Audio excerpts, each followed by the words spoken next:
This week's Piltch Point with Avram Piltch is proudly powered by Monster Products. The headphones on my head right now, these are the Monster Elements. I love them. I wear them all the time. They come in the full on-ear, full over-ear like I'm wearing. They come in an on-ear as well. But of course, full-size headphones aren't for everybody. They don't work well at the gym, right? That's where the iSport line comes in. They're perfect for working out. A number of professional athletes use them. They come in ear, on ear, over ear, full styles, and speakers galore. From the little hotshot to the full-size Monster Blaster. They're all available by going to f5live.tv/monster.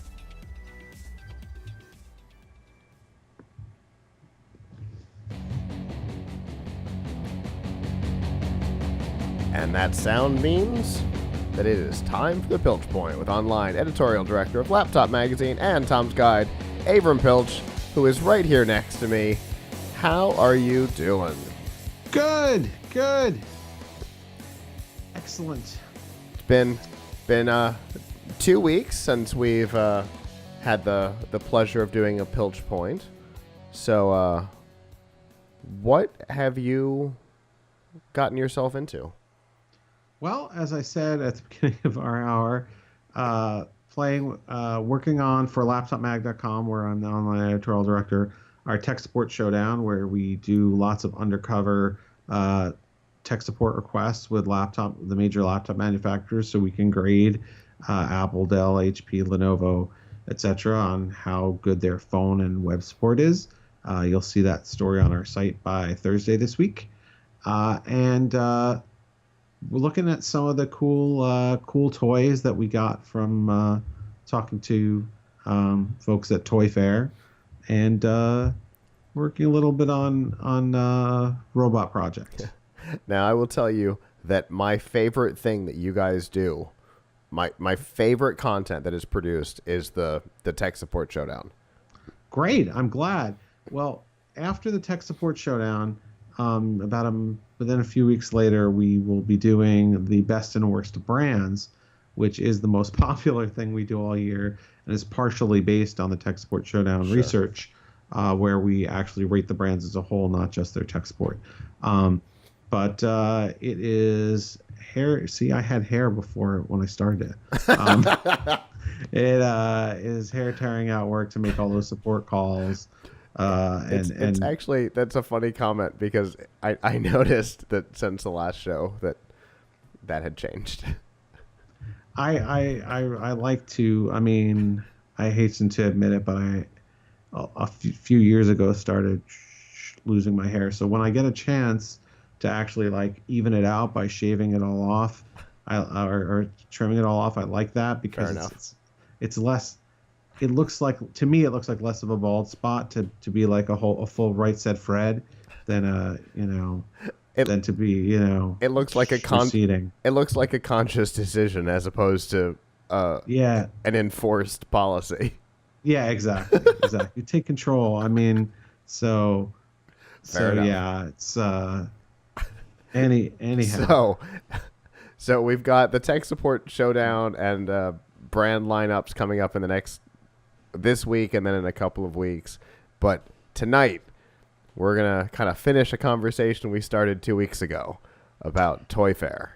Yes. So Toy Fair is I think, country's leading, it's in New York, trade show for toys. You cannot bring kids. In fact, they have a little thing on the back of the badge that says, "Don't embarrass yourself and your child by trying to get in with them.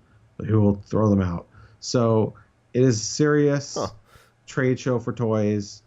For most of the toy companies, we actually had to make an appointment to see them. We couldn't just drop by their booths, and they're things are very locked down. Okay. So it was definitely not in the spirit of toys. It was in the spirit of business. But nevertheless, forgetting whether, putting aside for a second the fair portion of it, we saw a lot of really cool tech toys that are coming out over the next few months that parents and children of all ages, let's say, will want to keep their eye on. Some of these things are coming in the fall, and some of them are coming sooner. So, we have a list on tomsguide.com of our favorites. If you look up the hottest tech toys from Toy Fair 2017, and there's some really cool things out there. So, to get started, the coolest thing I saw is the Air Hogs DR1 FPV drone. Wow, that's a name I haven't heard in a long time since I... Air Hogs? Yeah. So Air Hogs is a big drone maker these days. They are owned by Spin Master. Spin Master is a major toy company. They also make the Meccano robots. Really? Which are also cool. They're coming out with a new Meccano for the holiday season called the Meccano Max, MAX, which is about yo-high programmable little robot on wheels that looks a lot like Wall-E that you can build. So a whole lot smaller than their child-sized one. They had the child-sized one, then they had like a mini Meccano before. So the Max one I think is just right. It's about, I don't know, it's just about a foot tall. Okay. I think it takes voice commands. You can program it.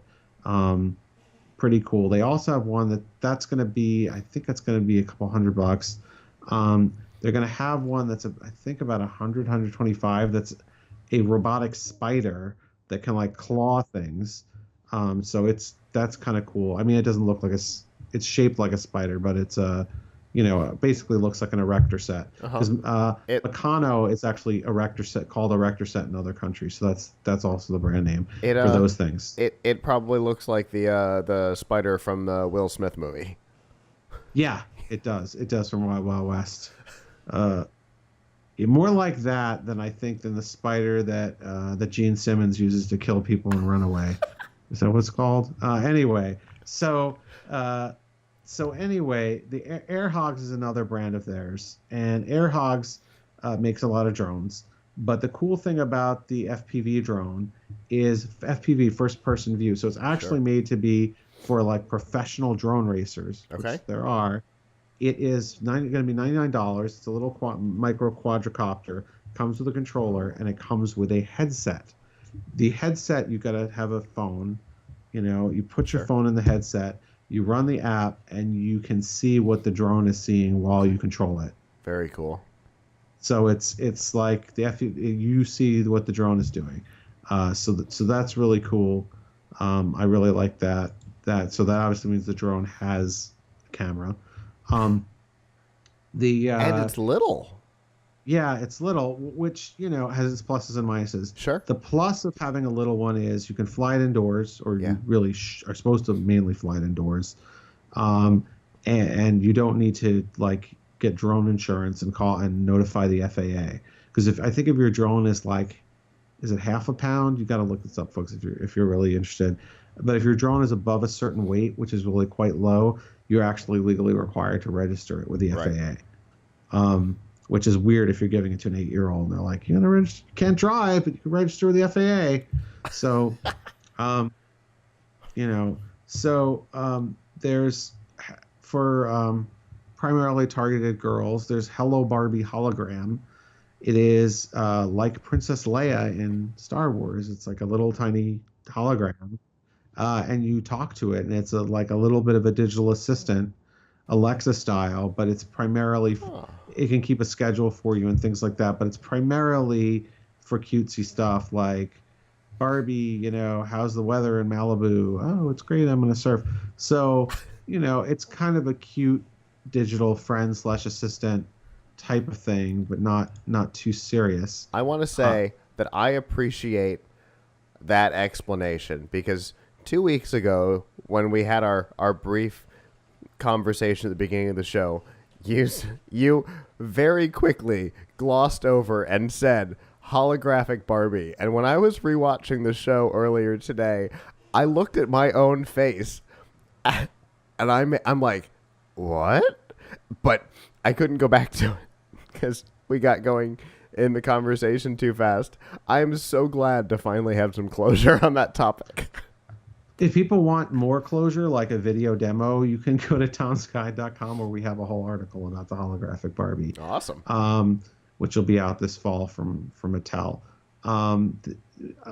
Spin Master also makes something called the Hero Droid BB-8, which is going to be the best BB-8 droid you can buy because there's a market, I guess. It's like about 2.5 feet tall, and it follows you. It can follow you around, take voice commands. You can tell it cute things like Kylo Ren, and it'll go hide. Like it has a bunch of voice commands. It does. It can actually knows you and can follow you around. It looks very much, it's a little shorter, obviously, but it looks and moves very much like the BB-8 from the movie. Real is subjective in this like in this particular. The ball and the head are not attached; they're magnetically attached, so it kind of bobbles like in the movie. Okay, so is it basically like a big version of the Sphero with interesting voice commands to it? I guess you could say that. I mean, the Sphero is tiny, right? So this is and I think they didn't say anything about a phone app for this. In the Sphero, I think you're primarily using a phone app. Yeah. But yes, you could say that. Okay. There's a new Teddy Ruxpin in town.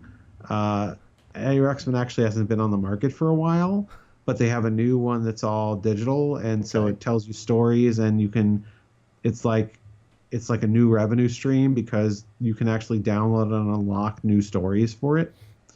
Sure. Like buying cassettes for the old one. Oh, is that what you did? Yeah. I never had one. Okay, so yes, you can now do that, and the eyes, instead of being like a creepy mechanical eyes, they're creepy LED eyes. Oh yeah, that's better. I have to say though, the people that I went with, Sheree Smith, my colleague, was absolutely in love with Teddy Ruxpin. I believe that. Everything at the show pretty much was STEM. Everybody's talking about how can you teach kids more about science, how can you get them interested in robotics and things. So I have a couple things here that were sent to me after the show by a lovely company called Technology Will Save Us. That's the name of the company, believe it or not. This is on the market right now, just launched, called the Mover Kit. What it does, I think it's about $100. They said it's first debuted at Nordstrom, and you're going to be able to get it other places online too. It's like a fitness tracker for kids 8 and up, but it's not just a fitness. It's not really made to track fitness. You take it apart. I haven't taken this out of the box yet. You actually build it, although it's very easy to build. There's only a few parts. And then you can program it to do different things, and it lights up all these colors. So, for example, one of the things that they told me you can do with it is like one kid programmed it to light up after he brushes his teeth for 2 minutes, so he knows he's brushed his teeth long enough. Or if you jump up and down or whatever, and you program it.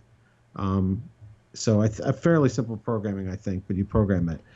For kids my son's age, they sent me, and this was so fun. I opened it up so it doesn't look so good in the box anymore.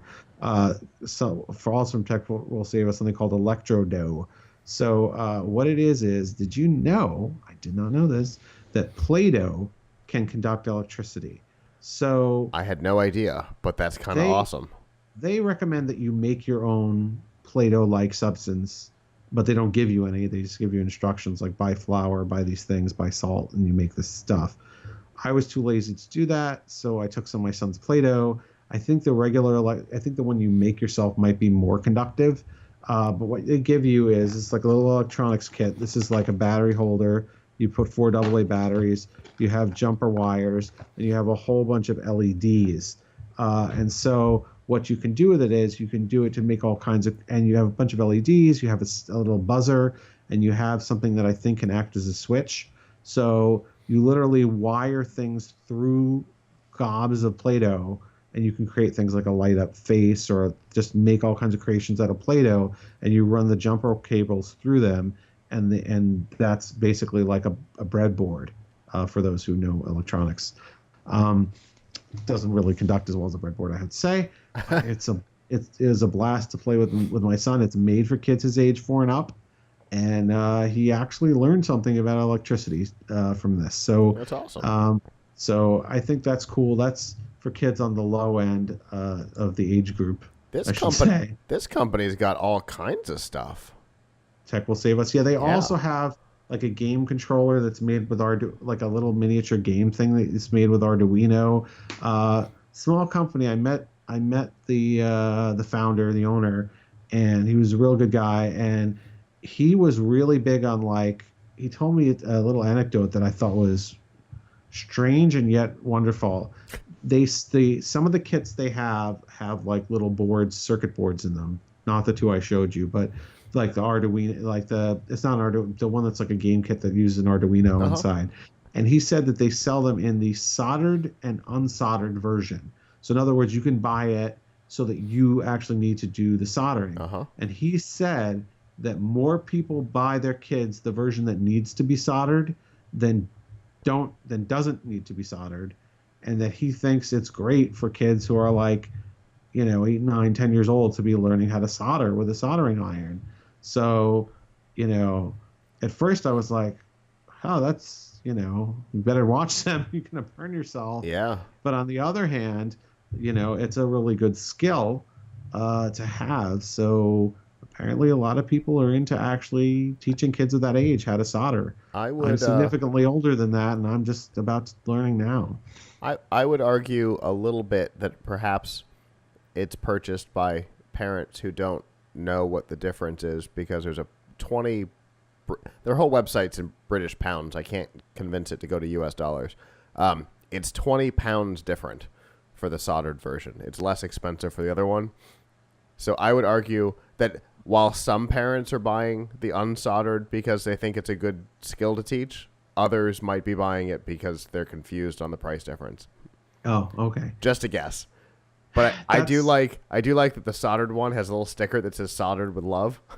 Yeah, I mean it's a small company and they're really into doing cool stuff. I really do like the Electrodo kit a lot that we played with, and I like the fact that it's targeted toward young kids. Yeah, a lot of the tech stuff is either really dumbed down for young kids, like, oh, we call this programming, but it's really just taking two pieces of plastic and snapping them together, or they don't do anything.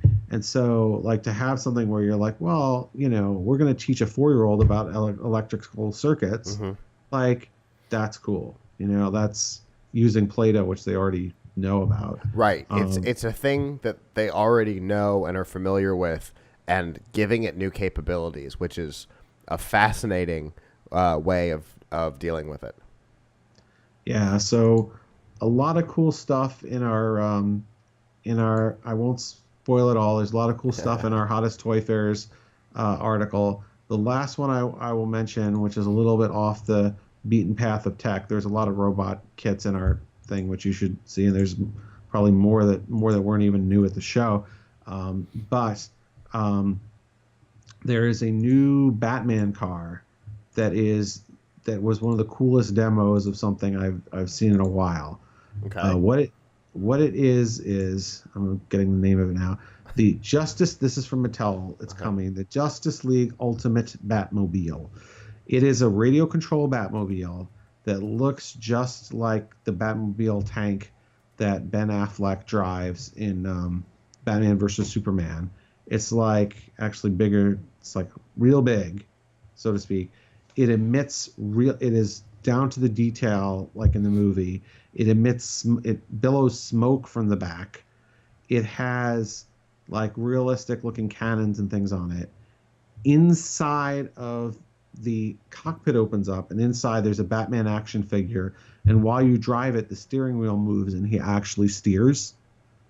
And there's a camera inside that shows you, I guess on your phone, what Batman is seeing while he drives around. That's so cool. I did a search on Bing for this while you were talking, and Cherie's article is the one that came up first. Yeah, really, you got to see a video of it. It's really cool. I have to say the plastic Batman does some better acting in this than Ben Affleck in the movie. So, so lots of cool stuff. of cool toys coming for the kids of all ages in your life. Some are coming this spring, some are coming in the fall, but fun stuff and really educational things that like parents can enjoy playing with their kids. Sure. Like this kit, like this Tech Will Save Us Electrodo kit, because I'm learning stuff, he's learning stuff. It's a great when you can do that with your kids, it's a great activity. Absolutely. Well, Avram, as always, I love it when you bring stuff. and I like that company. I've not personally interacted with them or come across them, but scrolling through their website, I really like the stuff that they're offering. So I'm going to do some more research into them. So where can people go to find out, to see the article and all that? So tomsguy.com, go there, search for hottest tech toys or Toy Fair, and it's there. Obviously, we have our Tech Support Showdown coming on laptopmag.com this week as well. Fantastic. Well, obviously you'll be around for the rest of the show, but for the Piltch point, we will see you back next week.